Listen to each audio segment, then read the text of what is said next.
Good morning from Niagara Falls, Ontario. I am so excited. This is the furthest I've traveled in a year and a half. I'm actually staying at a friend's house. It's super sweet of them to let me stay here for the week. I'm gonna play a few golf courses, go out a little bit with my friends. I'm super excited. Today I am playing the rolling Meadows golf course here in Niagara. My tee off time is at 9:10, so I am just gonna go get some breakfast and then head over to the golf course. I'll see you there.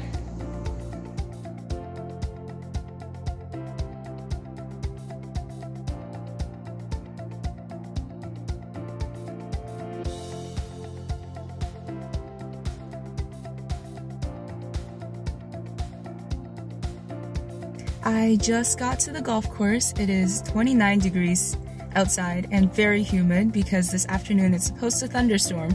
So good thing I booked it for the morning because I think I'm gonna miss all the rain, hopefully. Let's see. The course looks really nice for a public golf course. This is what you get when you leave the city. It's just like more space. There are no high rises here. I don't know why I'm shocked by that. It's not like I haven't been outside Toronto, but it's been over a year, so I'm just amazed by everything. Like sitting at the Tim Hortons by myself inside and having it not be busy. It was completely clean. It's just a different world out here, even though we're only like an hour and a half from downtown Toronto. The course looks nice. I don't think it's too busy, so I'm super excited. Let's go over to the first tee. I will be playing from the white tees today. This is a par 70 golf course, par 35 for each 9, and there are lots and lots of water, ponds and streams across the golf course. Let's start off with hole number 1, which is a par 4, 346 yards. It is a slight dog-leg left, and there is a stream that cuts in front of the tee decks, but if you hit a good drive, you will likely get over the stream, so don't worry about it.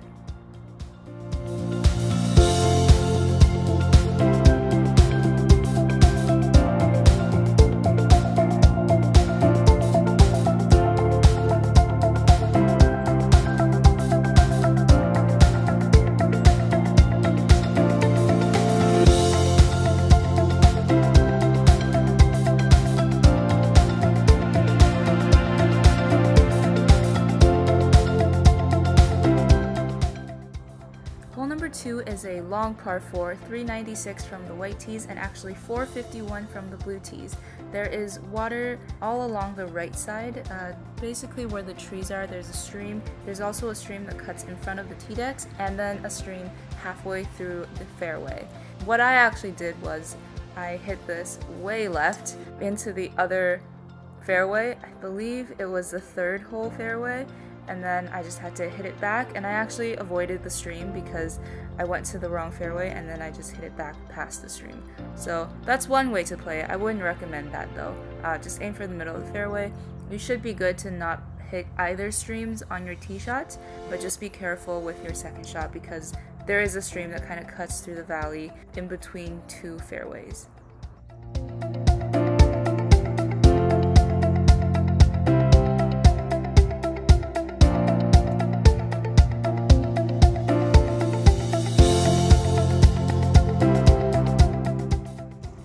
Hole number 3 is another par 4, 320 yards from the white tees. There is a stream that cuts across in front of the tee deck. It's the same stream that cuts through the fairway on the 2nd hole. You'll notice that on this golf course, a lot of the water, ponds, and streams are not visible off the tee deck. So it was very helpful that the other people I played with knew that they were there. Otherwise, I would have no idea there was a stream right in front of me or in the middle of the fairway. I faded my drive off the tee a little bit right and high, so I ended up in the rough here, and this is just a random note to anyone watching. Club up if you are in thick rough like this, and it was also super wet out because for me my club kind of got caught on the shot, so I came up short from the green.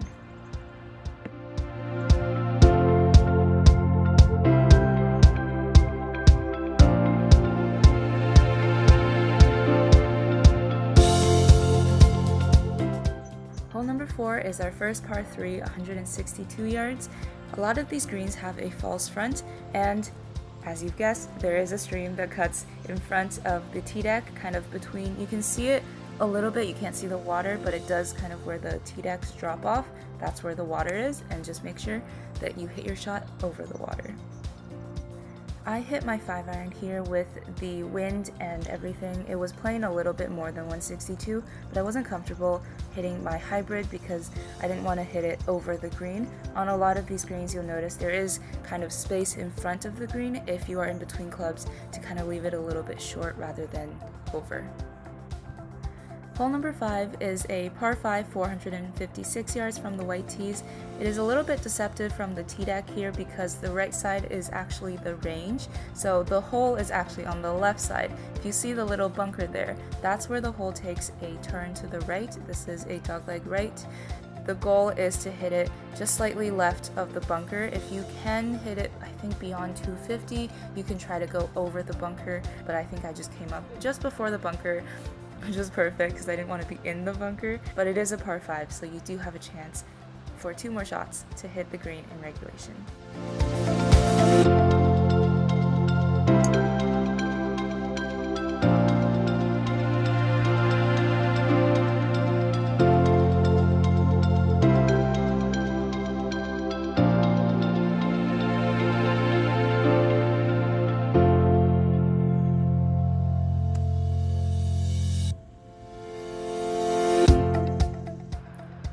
Hole number 6 is a par 4, 383 yards. It is a dogleg left, although from the tee deck you can't really see much. There are lots of hazards. It is all out of bounds on the left side and on the right side. The fairway does open up, but there is a pond on the right. Where the hole takes a left turn, the pond kind of cuts in a little bit. So the safest bet is to actually aim just right of where that little tree peeks out, so down the cart path. I hit this one a little bit left, so I think I ended up in the rough, but you'll see in the next shots that the fairway does open up a little bit on the right side. The person in my group had this remote controlled cart that I thought was really cute, so here it is, I'm showing you guys. And as you can see, the brown patch on the right side, that is where the pond cuts into the middle of the fairway, and I was just waving at someone I think was mowing the lawn. Just be careful when you're on the golf course to, if you see someone up ahead, yell at them and say heads up or 4 so that they know to watch out. It hurts a lot to get hit by a golf ball, trust me.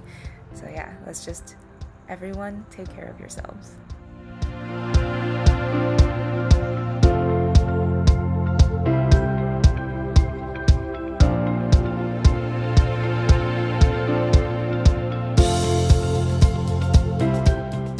Hole number 7 is a long par 3, 184 from the white tees and I think 215 from the blue tees. Again, lots of water. The stream cuts through just in front of the tee deck, as you can kind of see here, and what you can't see is there is a giant pond all down the right side. It is a par 3, so the goal is to just hit it onto the green, but in case you were wondering, there is water all around. And as you can see with all the hazard, there is some space in front of the green if you leave it a little bit short, not really behind the green, so I would definitely recommend leaving it a bit short, and I have been putting from off the green because I think that I get better results this way.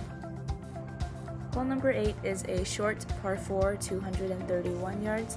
There is a lot of water down the right side. It's the same pond from the previous hole, just coming back the other way. The green is tucked away. It does go up a little bit and it's surrounded by a bunker, and then the right side is out of bounds, so be very careful even though it is a short hole. I think I hit my 5-wood here, and I tried to aim for the right corner of the bunker there and pulled it a little bit, so I did chip back up, but it is a par 4, so just play smart.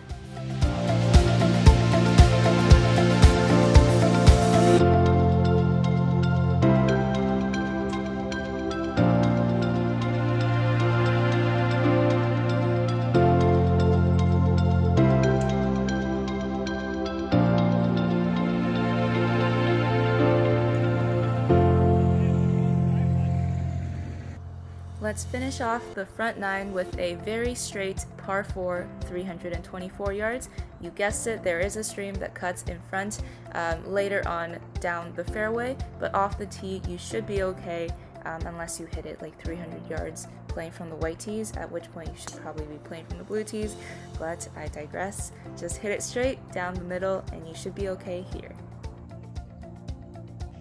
And now you can see the stream that cuts in front, and again, false front for the green up there. It does go up a little bit, but safer to keep it in front of the green than behind the green, as is the trend for most of the holes here.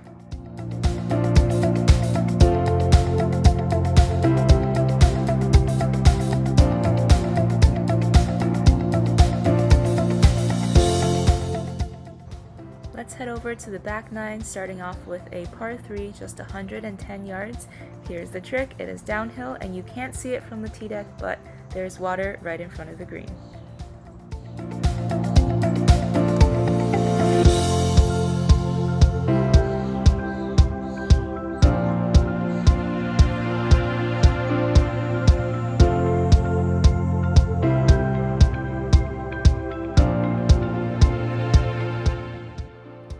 Ah yes, number 11, the most complicated hole on this golf course. It is a par 5, 476 yards.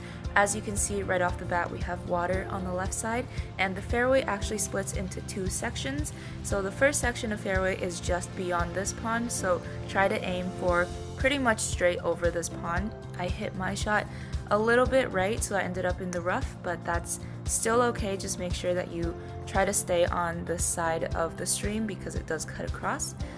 And then for your next shot, you'll be hitting to the long stretch of fairway that leads towards the green. So if you can see where the bunkers are up on the left there, that is where the green is. And so for this shot, I tried to aim for that little tree that sticks out just in front. It is slightly a horizontal shot, so try to measure your distance and try to get it onto this fairway. And again, the stream kind of cuts through in the middle. Again, it kind of just like zigzags through this hole, so just try to play it smart and you should be good.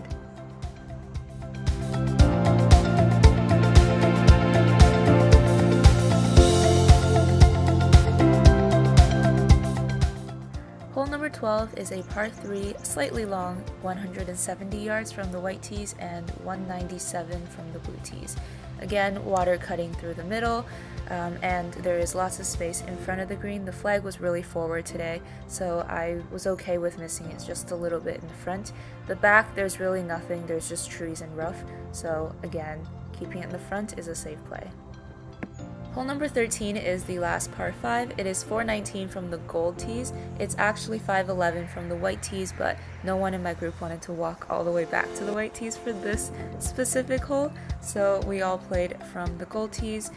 The hole is actually very open and straight. There is a pond on the left side, but I have decided to completely ignore the pond and this hole altogether and just go from the fairway of the hole over, which I believe was the 17th hole.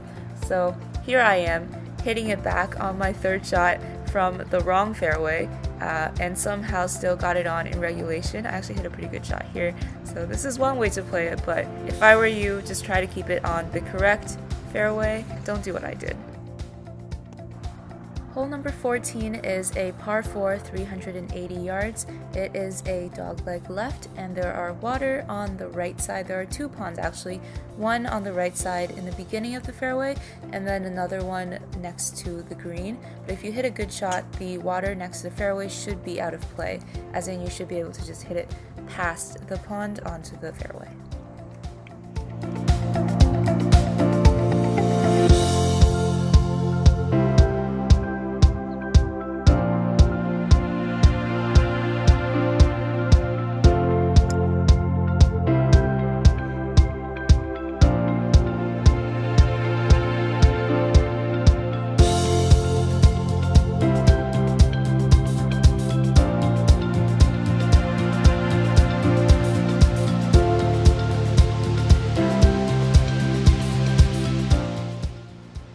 Hole number 15 is a par 4, 291 yards. This one's pretty much just directly straight. It curves a little bit to the left, but not much, and of course there's water running down the middle and out of bounds on both sides.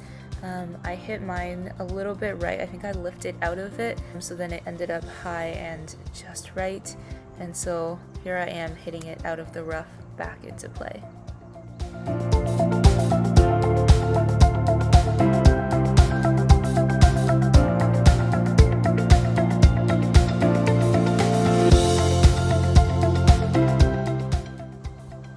number 16 is the longest par 3. It is 185 from the white tees and 225 from the blue tees. There is a stream that cuts through the middle and then the bunker directly in front of the green, which you can see, but again, it's a par 3, so just try to keep it on the green or on the fairway in front of it. I hit my hybrid here. I think I could have hit my 5-wood, but I didn't want to go beyond the green, so it was okay. I just carried it over the bunker and I was just short of the green.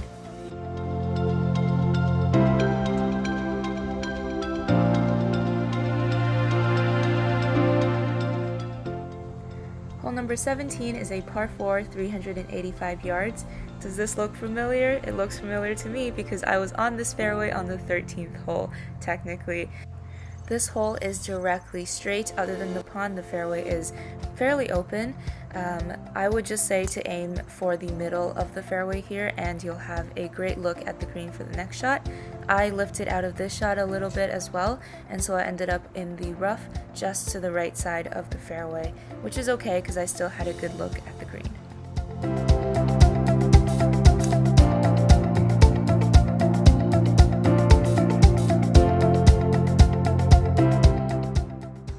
Yeah, I really need to go work on my chipping around the greens and also just hitting the green in regulation rather than hitting somewhere around it. And last but not least, hole number 18 is a par 4, 366 yards. Again, off the tee you can't see the water, but there is a stream that runs across the first part of the fairway. If you hit a good shot, you should be able to carry it with no problem.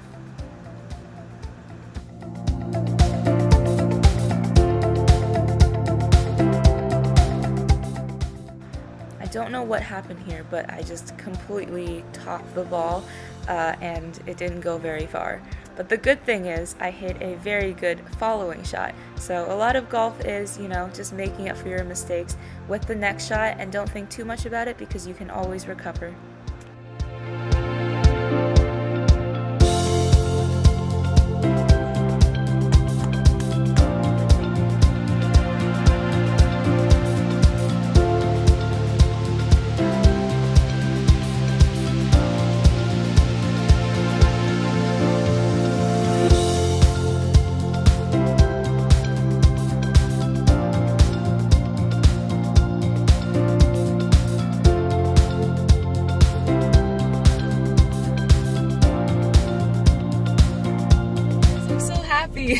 I just had a great day. It was really hot outside. It got a little bit windier, which is actually really nice.